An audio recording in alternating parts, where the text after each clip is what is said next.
Happy morning, my dear children. How are you all?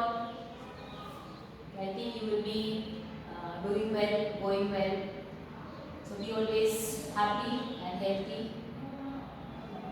As we met last week, and you were there in your last exam period, and you have done very nicely.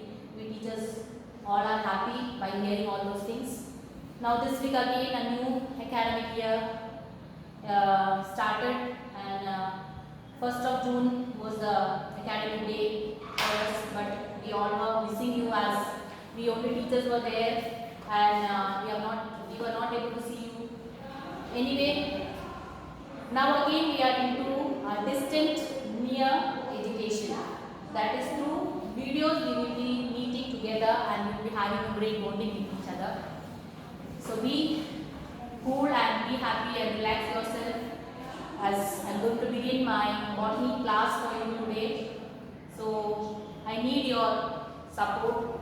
As when I am taking the class, you have to listen carefully, you have to concentrate in the chapter, and I will be giving you certain questions which you have to do, and you have to reply me when I am calling you. And with this we will be moving to a greater year which is awaiting for us.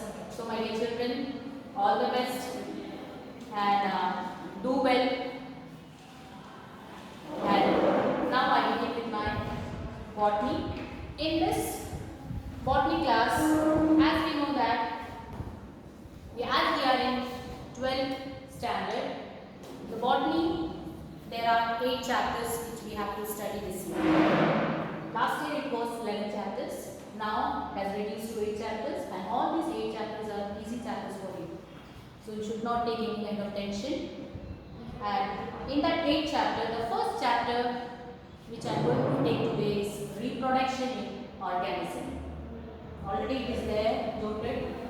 So chapter 1, reproduction in organism.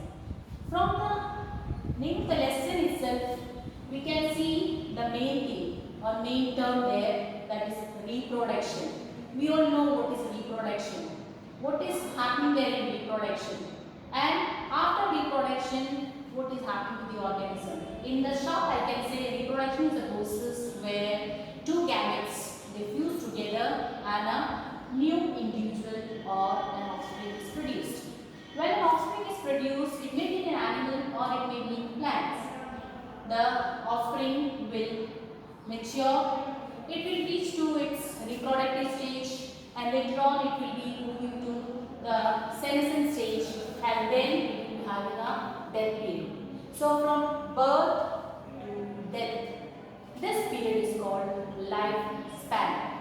I can say that it is called lifespan.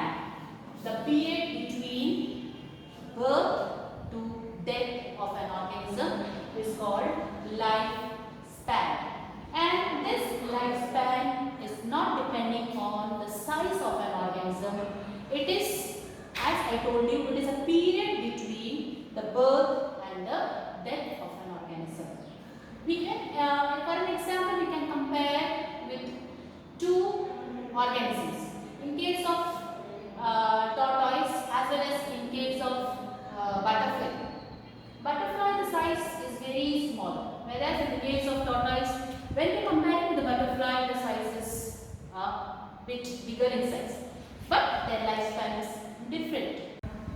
As in case of butterfly, the lifespan of butterfly is 1 to 2 weeks, whereas in the case of tortoise, the lifespan of tortoise is 100 to 150 years. So this is what we can see in the lifespan between the organism. Now, as I told you, between this lifespan, the organism will take birth and it will mature, it will reproduce. So again I am coming back to the term called reproduction. Reproduction, it is a process where the offsprings are produced, and it is a biological process. And during this process, we can say the offsprings which are produced, they will be identical to their parents, or they may not be identical to their parents. According to the mating of the gametes, it happens. So based on that, then we can say reproduction is of two types, asexual reproduction and sexual reproduction. Now we are going deep into asexual reproduction. In the case of asexual reproduction, we can say a single parent is capable of producing offspring. That is, the offspring produced by asexual reproduction are identical to their parents. So when we are saying identical to their parents, it is also called clones. Identical to parents is to clones. You have to note this point, my dear children. Identical to our parents means exact copy. So surely it is also called clones. Now, next thing, when we are talking about the asexual reproduction, we can see again how the reproduction is taking place, or what are the methods through which the reproduction is taking place. Now we are going to study in deep about the methods of asexual reproduction. The first one is cell division. In the case of cell division, we all know, we already studied in our previous classes. The parent will be dividing and producing a new offspring. Example, already we have studied in our 11th standard related to protists and monadians. So protists and monadians, they are dividing through cell division. Second mode of asexual reproduction, or we can say the method of asexual reproduction, is binary fission, where the parent will divide itself into two. I can say that parent means the nucleus of that parent. In case of amoeba, you know, amoeba is a unicellular organism, and in case of amoeba, the nucleus will divide into two, which will later on give rise to two new individuals. The third one is budding. Again, we have studied about hydra. In case of hydra, an outgrowth will be produced there, that is through budding, and that outgrowth will give rise to new offspring. The fourth one is zoospore. Again, we have studied about zoospore in case of fungus as well as in case of algae, through which the new offsprings are produced. Again, Conidia, gemmules. These are also the examples where penicillium and sponge type of organisms are producing conidia and gemmules, through which new individuals are produced. So this is a method which is taking place in case of animals. Now in the same way, in case of plants too, the plants are reproducing asexually, and that is called vegetative propagation. Vegetative propagation in the case of plants. So what is vegetative propagation? Vegetative propagation, we can say it is a regeneration of new plants from the portion of vegetative organs. Again I can say, I repeat, with the regeneration of new plants from the portion of vegetative organs is called vegetative reproduction or vegetative propagation. And the important vegetative propagules through which a plant reproduces are, number one, runner. In case of grass, runner is a method through which the plant reproduces. In the case of example ginger, rhizome is the vegetative propagule, or we can say it is a method through which the ginger will be reproducing and giving rise to the new one. Same way, sucker, offset, bulb, bulbil, leaf buds. All these are the vegetative propagules through which a plant is reproducing, and it is helping for an organism to be produced. So my dear children, now as we have studied about sexual reproduction, again I can just say the gist of it. In the sexual reproduction and asexual reproduction, we have said that asexual reproduction where only one parent is involved, and in the case of sexual reproduction, two parents are involved there. In the case of asexual reproduction, we have seen the method through which the reproduction is taking place. So that is how asexual reproduction is taking place in the organism. It may be an animal or a plant. Now we are going to study about sexual reproduction. The life cycle of an organism is divided into three phases in case of sexual reproduction. The first one is the juvenile phase. In the case of animal, it is said to be juvenile phase. But when it comes to plant, it it is called as vegetative phase. And the second phase, in the case of sexual reproduction of an organism, is reproductive phase. And the third one is senescent phase. So, with the three of the terms already we are familiar in the previous classes. Juvenile phase means the organism after the birth reaching to the maturity is juvenile phase in case of animals, and the same period is, if it is there in plant, it is called vegetative phase. Thus, in the case of second one, that is the reproductive phase, from the term itself, it is clear that when the organism enters into the reproductive stage after maturation, it is called reproductive phase. And the third one is senescent phase. So after reproduction, the organism will be moving to its older age. That is, it is nearing to the death stage.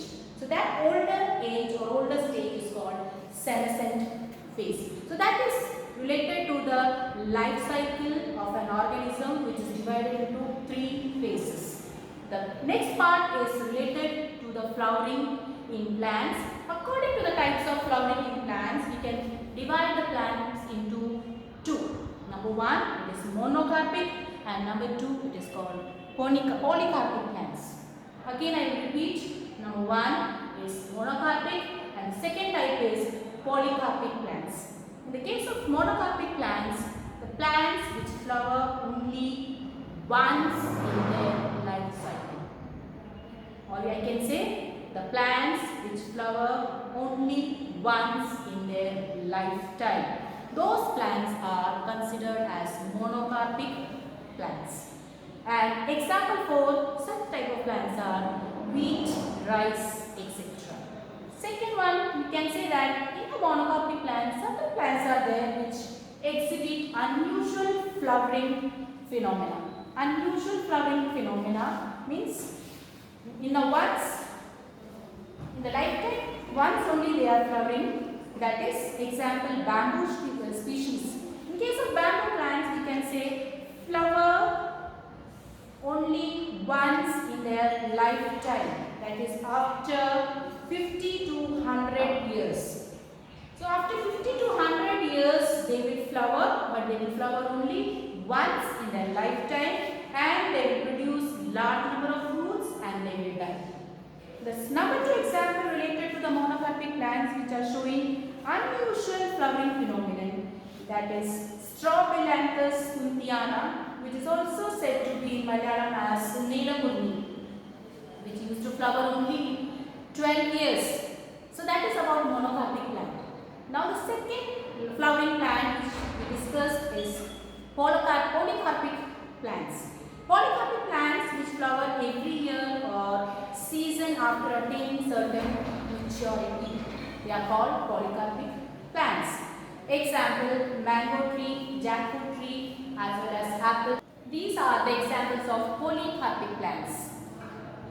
Again, we know that cyclic changes are taking place in the reproductive phases of animals. Reproductive phases, little cyclic changes are taking place. So according to that, again two types of cyclic changes takes place in the plant, or we can say the mammals, and they are estrous cycle and menstrual cycle. In the case of animal, the estrous cycle and menstrual cycle is taking place, whereas we can say that in the case of that estrous cycle, the cycle changes that found during the reproductive phase in non-primate mammals is called estrous cycle.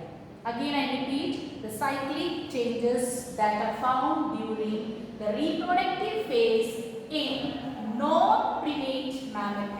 I highlighted non-primate mammals. So in case of non-primate mammals, certain cyclic changes are taking place during their reproductive phase.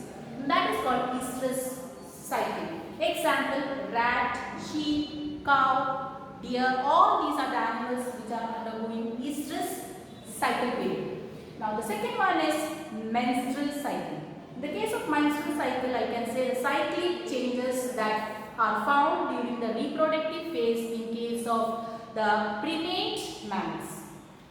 Primate, I have highlighted primate mammals. So in case of primate mammals, there also cyclic changes is in their reproductive phase and it is called menstrual cycle. Example, monkey, apes and human beings.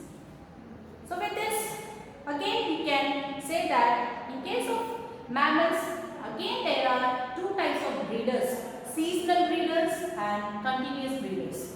Seasonal breeders are those which reproduce in a particular period. And example, before itself I told you when I was speaking about estrous cycle, and they are cow, rat, sheep, deer, etc. So all these animals are seasonal breeders as they reproduce at a particular period in their lifetime. Now the second one is the continuous breeders, animals which continues to breed throughout their lifespan are said to be continuous breeders. Example, before itself I told you about the menstrual cycle where I told you about primate animals.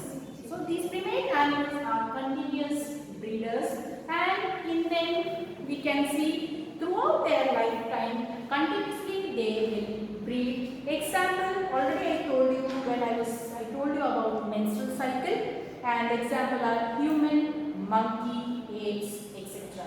So my dear children, today we have completed one of the stage in reproduction, that is asexual stage, which is being totally I told you, I made you understood. I think you have understood everything. And second stage I told you about sexual reproduction where we have started, and now in the next class we are going to study about events in sexual reproduction. So my dear children, go through all these things, prepare a note on the topic which I have taken today, and in the next class I will be meeting and I will be giving you more detail about events in sexual reproduction. Till then, bye, have a nice day.